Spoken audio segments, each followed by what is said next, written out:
Loué soit Jésus et Marie, chers amis. Tout d'abord, je désire remercier notre Seigneur et notre chère Mère Marie, car sans eux, je ne serais pas ici présente et personne de vous non plus. Et je désire remercier à l'appel de Flamarenko, moi aussi en tant que sœur, je me suis demandé, mais pourquoi moi? Et je me suis dit, sûrement pour vous témoigner à moi-même et à vous, que Dieu jamais, jamais ne nous abandonne. Et quand nous pensons que nous avons pris une toute autre direction dans notre vie, quand nous cherchons l'amour dans les faux endroits, quand nous ne le voyons pas, que lui est présent ici ensemble avec sa mère Marie et qui nous attend et dit, viens à moi, moi je vais te donner la paix.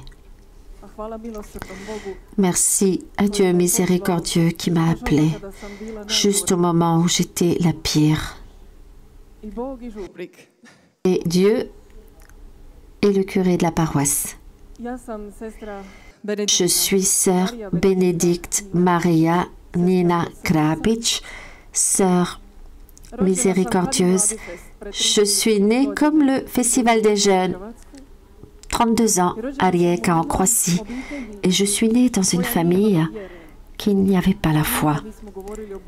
Nous ne parlions jamais de Dieu. Quand nous parlions mal de Dieu. Mais nous avons reçu les sacrements et tout simplement pour que les autres personnes voient que nous les avons reçus. Mais vous savez, quand nous n'avons pas Dieu, quand la famille n'a pas Dieu, elle doit le chercher, le trouver quelque part. Et ainsi, tous les membres de ma famille ont cherché Dieu quelque part. Ils l'ont cherché dans l'argent, dans les conflits. Mais maman, elle le cherchait au plus fort, dans les endroits, dans les personnes fausses, dans les faux endroits, dans les méditations, dans les reiki, le yoga, tout ce qui était dans cette recherche fausse, nous étions de plus en plus écartés de nous-mêmes et de Dieu. Je ne pourrais même pas vous dire que nos relations familiales étaient catastrophiques. Je devais, d'une certaine façon, grandir seule. Quand je dis dans une présence physique, mais sans amour. Sans cet amour, où uniquement peut donner Dieu. Moi aussi, j'ai cherché Dieu dans les faux endroits. J'ai le théâtre et je désirais être actrice comme mes idoles. Je désire être ainsi, que cela était mes valeurs. Plus je désirais être comme les autres, j'étais plus éloignée de soi-même et la tête complètement retournée contre Dieu. J'ai travaillé dans le théâtre.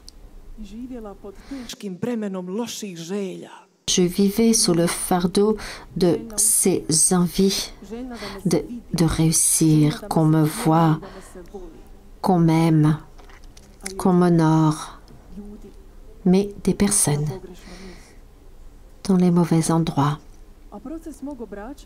Mais le processus de ma conversion a commencé quand, au collège, j'ai reçu un travail dans une station de radio. Et c'est là le Seigneur qui est venu, là où je voulais avancer, il m'a trouvé. Comment? Dans cette radio travaillait une petite poignée de croyants. Je suis venue au milieu d'eux et j'ai dit, mon Dieu, ces personnes sont complètement différentes par rapport aux personnes que j'ai vues. Moi aussi, je suis en tant que catholique, mais eux disent qu'ils sont catholiques, mais ils vivent totalement différents de nous. Ils étaient différents par amour. Et vous avez vu cela au moment où vous êtes rentrés dans cette radio, comment ils m'ont accueilli, comment ils me désiraient. Hé, sœur! Leur amour était l'amour qui était profond, qui ne change pas, qui est toujours, pas parce que tu as faussé, ils s'aimaient d'une autre façon, en pardonnant. Ils étaient authentiques. Ils se disputaient devant nous, mais devant nous, ils demandaient pardon et la paix. Et je me suis dit, ok, je n'ai rien à chercher dans d'autres endroits de ces méditations. Si leur Dieu est vivant, si eux, leurs relations sont ainsi, cela veut dire que leur Dieu est le vrai Dieu. Et ainsi, petit à petit, avec eux, j'ai été à la Sainte Messe, à la confession.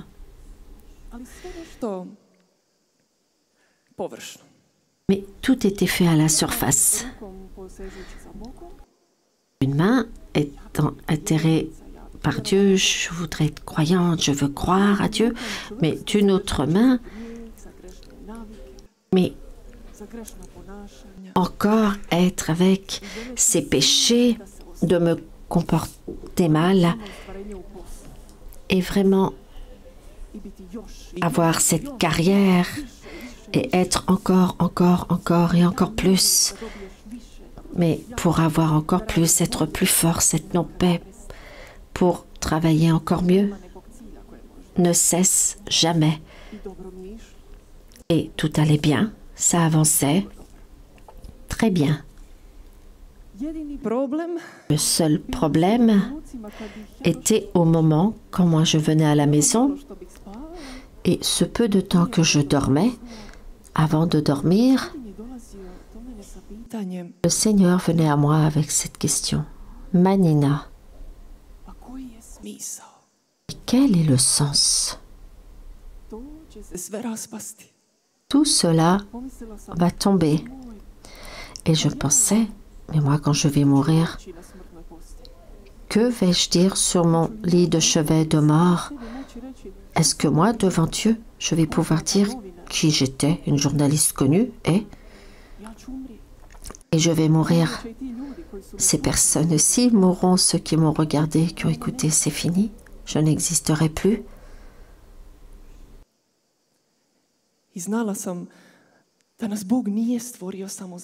Et je savais que Dieu ne nous a pas créés que pour cela, qu'il doit y avoir quelque chose de plus grand dans notre vie, qu'il doit y avoir un plus grand sens. Et je me disais à moi-même, ok, ma vie sera entourée juste au moment où je me marierai, j'aurai des enfants. Et tout cela allait dans la non-paix et cette envie d'avancer, d'évoluer. Ce que la sœur disait, moi, la direction que j'ai prise, c'était mon travail, ma carrière. C'était là ma source. Et là, je me créais, mais je ne suis jamais arrivée au but. La politique, les médias, le domaine artistique, je vivais de cela. Mais cela n'était jamais suffisant et il n'y avait pas de fin. Et de plus en plus, tu as besoin d'envie, d'amour. Et juste au moment où notre équipe de la radio, nous nous sommes réunis et une amie me dit « Nous organisons un pèlerinage à Medjugorje, tu viens avec nous ?» Et j'ai dit « Mais c'est quand ?»« C'est au mois de mai. » « Oh, mais au mois de mai, elle va oublier. Moi aussi, je vais oublier jusqu'au mois de mai. » Et arrive ce 5e mois, et moi j'ai complètement oublié. Et à la radio, elle m'appelle et elle me dit « Allez, viens, ce week-end, nous partons à Medjugorje. » Mais que je ne peux pas partir à Medjugorje pour le week-end. Je suis obligée de rester à la radio. Je dois... Comme si l'État devait tomber si je ne dis pas ce qui s'est passé. Et mon collègue dit « Mais va, pars de cette radio, c'est moi qui va te remplacer. » Mais tu aurais pu dire que non. Et jusqu'au dernier instant, je me disais « Mais est-ce que je vais rentrer dans le bus ou pas ?» Et j'ai dit à mon ami, nous allons jusqu'à ce bus ici, là-bas.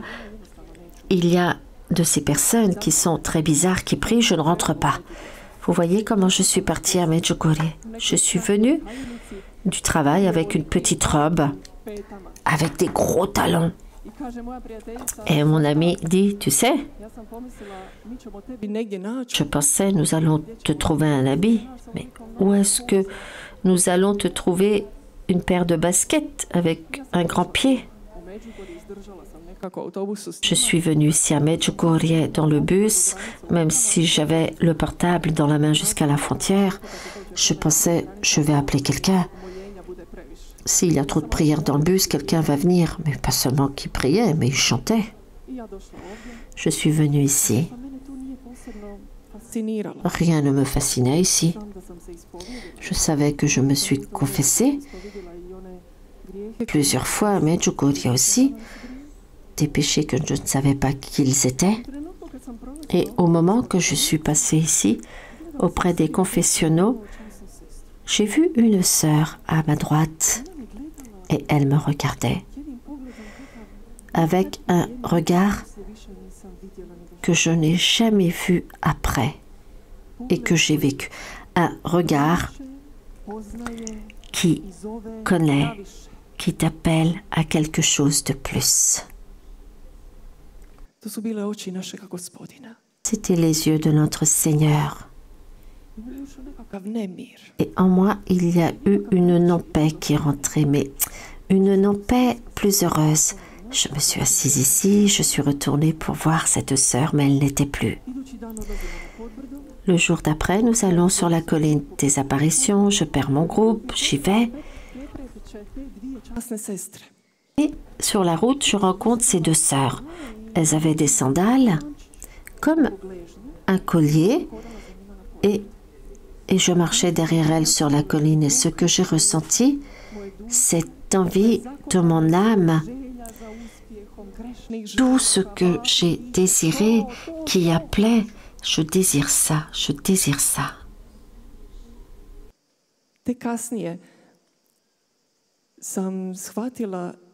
C'est après que j'ai compris que ce collier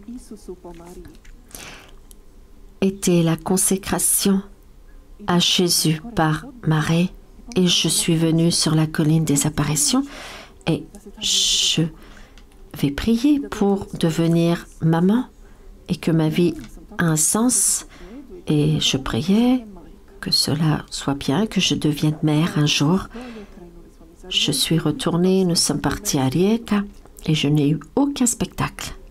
Le spectacle a commencé juste au moment quand je suis retournée à la maison. Le spectacle divin, même si vous n'avez rien vécu ici à Medjugorje, tout doucement, il y a du temps. Je suis retournée à la maison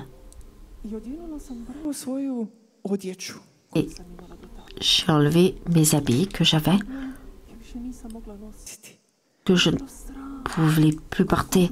J'avais honte de me dire, mais comment je vais sortir comme ça devant les personnes? Comme si le Seigneur désirait me protéger de tous les regards. Tous ces talons, c'était très grand. Et je suis venue à la radio, je me suis assise sur cette chaise.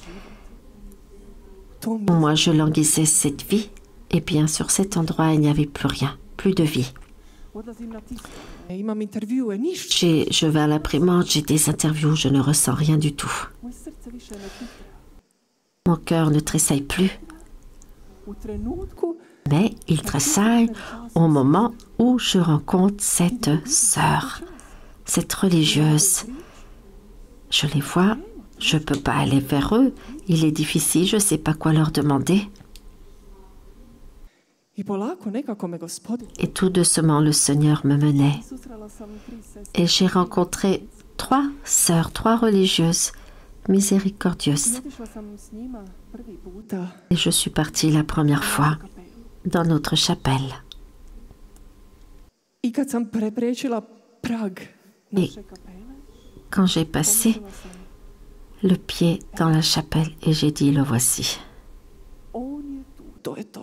Il est là, c'est ça. Ici est ta maison. Où est Dieu est ta maison. Tu appartiens à cela. Et parallèlement dans ma vie, s'est fait un deuxième miracle numéro 2. J'ai emmené à ma maman un chapelet de Medjugorje. Je lui ai raconté comment c'était, sans grand détail, que je vais aller au monastère parce que personne ne voudrait être d'accord avec moi. Elle a pris le rosaire et elle a dit peut-être que moi je peux y aller. Et j'ai dit bien, ce serait bien, tu vas à la retraite spirituelle et après tu vas à Medjugorje. En quelques mois, s'est fait un grand miracle dans notre famille. Ma maman, après 40 ans, a fait la connaissance de Dieu vivant. À 25 ans de ma vie, c'est la première fois que j'ai eu ma maman terrestre. Elle a changé totalement. Son visage a changé. Sa figure, la façon dont elle pense, dont elle prie. Avec la rencontre de Dieu vivant, tout a changé. Et je me suis dit, mon Dieu, enfin j'ai une maman. C'est céleste et terrestre, je ne dois plus chercher. Et les relations dans nos familles ont commencé à être meilleures. Est venue la paix. Ma maman a appris comment on aime son enfant. Et moi, j'ai appris comment on aime une maman. Ma maman est un exemple maintenant dans la foi. Et quand je dois quelqu'un aujourd'hui pour connaître la parole de Dieu, je l'appelle. Car elle est complètement inondée dans le Seigneur. Et c'est une mère que le Seigneur a tellement pensé pour moi. Et ma maman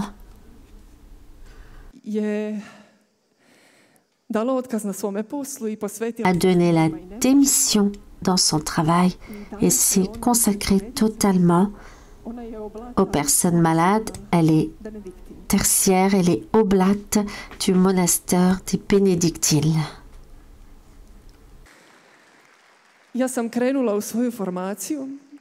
J'ai été en formation et je savais que la Sainte Vierge a fait cela dans ma vie et qu'il n'y a pas autre chose. Je suis appelée pour la vie, devenir religieuse et d'accepter cette miséricorde. Mais comment moi, quelqu'un qui a vécu de telle façon, je ne peux pas revenir et être à la retraite spirituelle.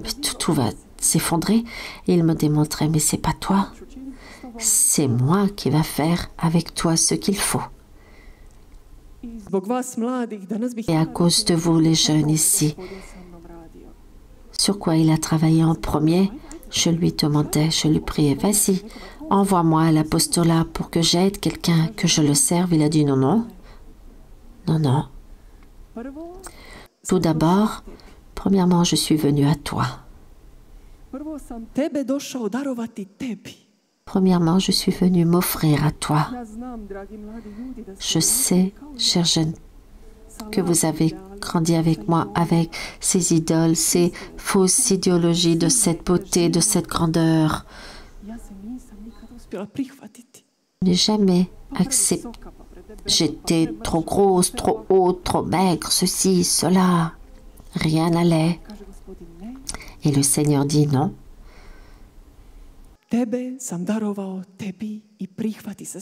Je t'ai offerte à toi et il faut que tu t'acceptes maintenant.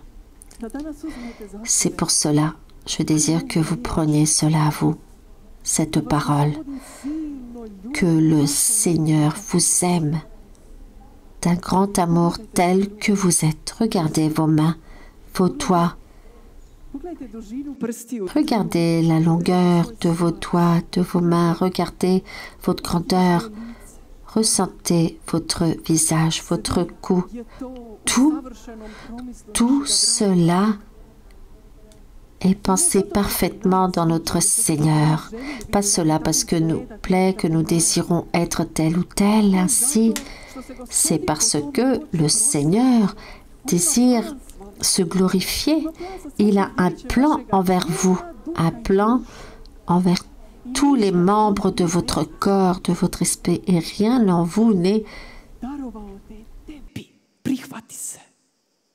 sans importance. Il s'est offert à toi et accepte-toi. Et après, qui m'a inondé d'amour, il m'a envoyé dans l'apostolat. Et j'ai dit, oh, ne m'envoie pas aux jeunes et aux enfants, jamais. Mais envoie-moi partout ailleurs. Car moi, avec les enfants et les jeunes, je ne sais pas travailler. Je n'ai même pas vécu cette période, je faisais que travailler. Je travaillais avec les personnes âgées, je ne sais pas parler avec les enfants. Puis avec les jeunes, j'ai peur. Pensez qu'il m'a écouté? Non. J'ai eu mon envoi, mon appel, et par l'intercession de la Vierge, j'étais envoyée pour les femmes et les enfants qui ont vécu des violences familiales. Et là, je sers maintenant. Même si j'ai oublié dans ma prière que je désire être mère, la Sainte Vierge n'a pas oublié cette prière. Je ne peux pas vous dire aujourd'hui que je ne suis pas maman puisque je le suis.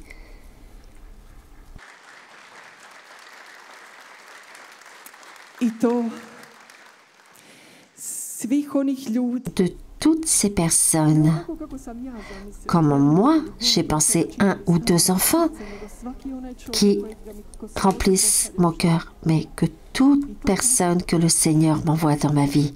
Comment? Avec ce cœur que la Vierge nous offre ici, elle change notre cœur. Elle change notre cœur grâce à l'école de la Vierge qui s'ouvre au Seigneur et que nous savons que nous les aimons avec un amour maternel. Ce que j'ai ressenti là-bas est que j'aime ces enfants et ces femmes avec un amour qui ne m'appartient pas, car moi je ne sais pas. Je ne sais pas comment aimer un pauvre, aimer les enfants, ni une femme, je ne sais pas. Mais maman sait. Dieu sait. Et ce n'est pas nous, car cela ne nous appartient pas, chers gens. Le Seigneur change nos cœurs et inonde d'amour, que nous allons aimer les autres personnes comme même ici, la mère et le Seigneur ici. Et quand je sais que ce n'est pas à moi, je sais, car à chaque fois, je me tourne et que j'abandonne le jeûne, le chapelet, quand j'y arrive plus, c'est fini. Mon cœur se ferme, devient un cœur de pierre et je regarde comment moi je suis, qu'est-ce qui me va bien, qu'est-ce qui ne va pas. Et je me dis, oh, retourne à maman. Maman a l'amour. Et je retourne à l'école de la Gospa, le rosaire, le jeûne, la confession, la sainte messe et la parole divine. La parole divine, la parole divine. Et elle change mon cœur. Et je désire, chères jeunes personnes ici, chacun de vous, qu'ici, dans cette terre sainte, où notre maman, que vous vous remettiez dans ses mains pour qu'elle change vos cœurs. C'est ce qu'elle fait ici, la Gospa, à Medjugorje. Elle change les cœurs. Et c'est le 3e des plus grands des miracles. Le miracle de l'amour, car je ne sais pas aimer. Mais Dieu sait. La mère sait. Et c'est ce qu'elle offre gratuitement. Que chaque personne que le Seigneur nous envoie tel qu'il est peut rentrer dans notre cœur. L'aimer, ne pas l'aimer, qui nous plaise, ne nous plaît pas. Pauvre, mère, enfant, mendiant,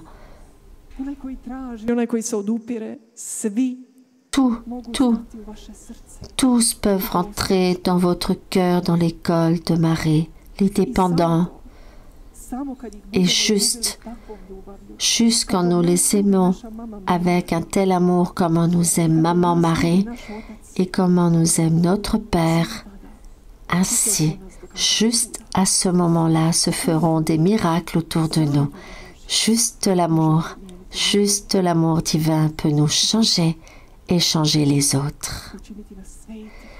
Nous rendre saints, joyeux, libres. Et finalement, arriver au but de sa vie et au courant de toute ma vie, la seule réalisation que l'homme peut expérimenter est un sens et une vérité en l'amour envers Dieu,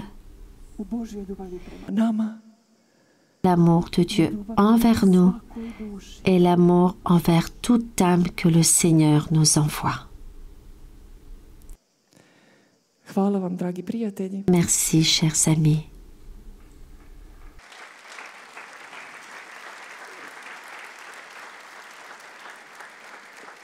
Et j'aimerais que nous terminions avec les remerciements et la prière envers notre Mère et notre Père.